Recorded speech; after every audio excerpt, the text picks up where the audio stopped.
प्रदेश के ग्राम रोजगार सेवकों की या यूं कहें कि मनरेगा कर्मियों की जो समस्याएं हैं वो किसी से भी छिपी हुई नहीं है। लंबे समय से ये अपनी आवाज को उठा रहे, शासन प्रशासन के सामने अपनी समस्याओं को रख रहे हैं, लेकिन अभी तक सरकार ने इनकी समस्याओं की तरफ रुख नहीं किया था या यूं कहें कि इनके समाधान की तरफ ध्यान नहीं दिया था। लेकिन अब ऐसा लग रहा है कि ग्राम रोजगार सेवकों की भी समस्याएं खत्म होने वाली है, क्योंकि अब जो प्रदेश सरकार है वो काफी ज्यादा एक्टिव नजर आ रही है। मुख्यमंत्री योगी आदित्यनाथ एक्शन मोड में आ चुके हैं। हाल फिलहाल में शिक्षा मित्रों के लिए शासनादेश जारी हुआ अंतर जनपदीय स्थानांतरण के लिए। तो दूसरी तरफ अगर बात करें मुख्यमंत्री योगी आदित्यनाथ के अगले ऐलान की, तो उनके द्वारा ये कहा गया है कि आने वाले वक्त में शिक्षा मित्रों, अनुदेशकों समेत 8 लाख कर्मचारियों को उनके द्वारा सौगात दी जाएगी, जिसमें मानदेय वृद्धि की बात की जा रही है, जिससे कहीं न कहीं जो ये ग्राम रोजगार सेवक है, मनरेगा कर्मी है, उनके बीच में सांत्वना की स्थिति बन गई है, क्योंकि इनको अब ये भरोसा हो रहा है कि मुख्यमंत्री योगी आदित्यनाथ शायद अब इनकी समस्याओं का हल कर दे, क्योंकि एक लंबा वक्त बीत चुका है और सरकार के द्वारा, शासन प्रशासन के द्वारा इन मनरेगा कर्मियों के लिए कुछ भी नहीं कहा गया है। जैसा कि मुख्यमंत्री योगी आदित्यनाथ के द्वारा ये कहा गया था कि शिक्षा मित्र उनका परिवार है और वो उनकी तरफ बिल्कुल ध्यान रखेंगे, उनकी सभी समस्याओं को हल करेंगे। ऐसे में देखने को मिल रहा है कि अब शिक्षा मित्रों की एक एक करके समस्याएं जो है वो हल हो रही है। तो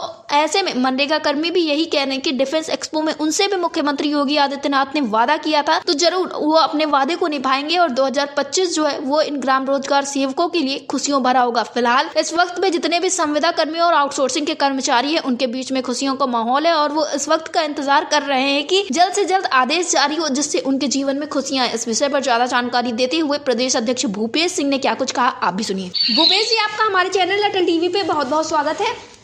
धन्यवाद मैम। भूपेश जी, जैसा कि आपके द्वारा अवगत कराया गया था कि बहुत जल्द ही जो ग्राम रोजगार सेवक है उनकी समस्याओं को लेकर आप शासन प्रशासन के अधिकारियों से मिलने वाले हैं और जिसके लिए 7 तारीख बताई गई थी। आपने बताया था 7 तारीख तक कुछ साफ होता हुआ नजर आएगा कि ये जो बैठक है वो कब तक होने वाली है, तो क्या इसको लेकर अभी तक कोई अपडेट आया है?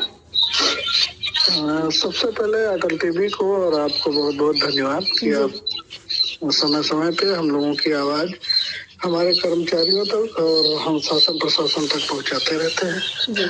और जो चीज मैंने कही थी 7 तारीख तक, वो यही थे कि शासन स्तर पे, सरकार स्तर पे जो कर्मचारी हैं, संविदा कर्मचारी, आउटसोर्सिंग कर्मचारी, इनके विषय में नीतिगत फैसले पे विचार हो रहा था।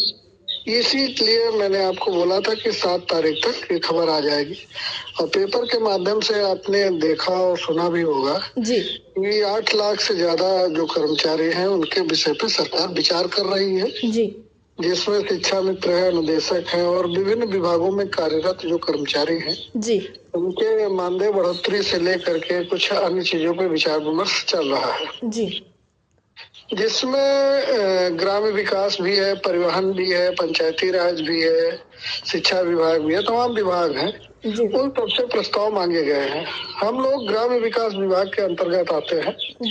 इस संबंध में 10 तारीख तक माननीय उप मुख्यमंत्री जी और शासन के अधिकारियों के मध्य बैठक के अपने सूत्रों के माध्यम से मुझे पता चला है कि ऐसा बैठक हो सकती है।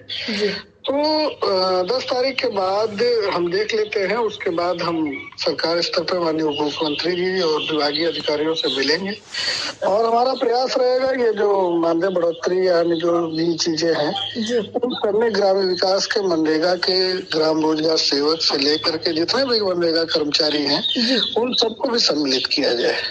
भूपेश जी, अगर बात करें हम इस वक्त पे संविदा कर्मचारियों की, तो उनकी स्थिति में सुधार लाने की साफ तौर पे सरकार के द्वारा बात की जा रही है। हाल फिलहाल में देखा गया कि जो शिक्षा मित्र है उनका संघर्ष काफी ज्यादा लंबा रहा है। ये किसी से भी छुपा हुआ नहीं है कि उत्तर प्रदेश के जो शिक्षा मित्र है लंबे समय से अपनी आवाज को उठा रहे थे और ऐसे में उनके लिए एक शासनादेश भी जारी हुआ है, जिसमें उनकी एक समस्या का जो है वो समाधान भी हुआ है। तो ऐसे में आप लोगों को क्या उम्मीदें नजर आई? क्या सरकार ग्राम रोजगार सेवकों की तरफ और मनरेगा कर्मियों की तरफ भी रुख करेगी अपना?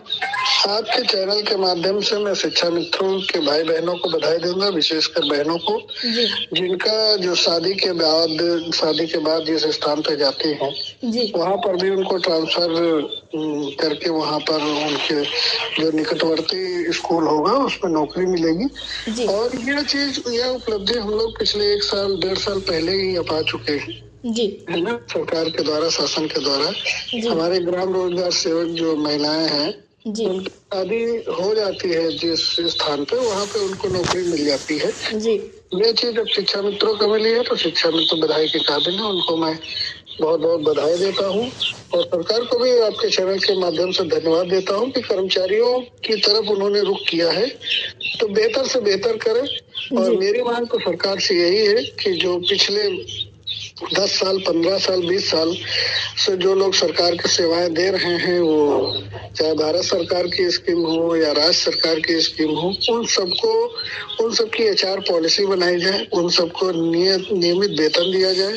ऐसी व्यवस्था सरकार को अपने नीतिगत फैसलों में लाना चाहिए, जिससे उनके कर्मचारियों के भविष्य और उनके परिवार की जो व्यवस्था है वो सुचारू रूप से चल सके। जी भूपेश जी, तो क्या ये कहा जा सकता है, जैसा कि आपने बताया 10 तारीख के बाद भी कुछ चीज़ें साफ होती हुई नजर आएंगी, और तो क्या हम ये मान सकते हैं कि आने वाले 1 हफ्ते में या 1.5 हफ्ते में ग्राम रोजगार सेवकों के लिए और मनरेगा कर्मियों के लिए क्या कुछ सरकार करने वाली, ये कुछ चीज़ें समझ में आने वाली हैं? प्रयागराज में महाकुंभ का आयोजन होने जा रहा है जी। और माननीय मुख्यमंत्री जी इस संबंध में या पूरी सरकार कह दें, इस संबंध में भारत से लेकर के विदेशों तक मेहमानों को बुला रहे हैं। जी।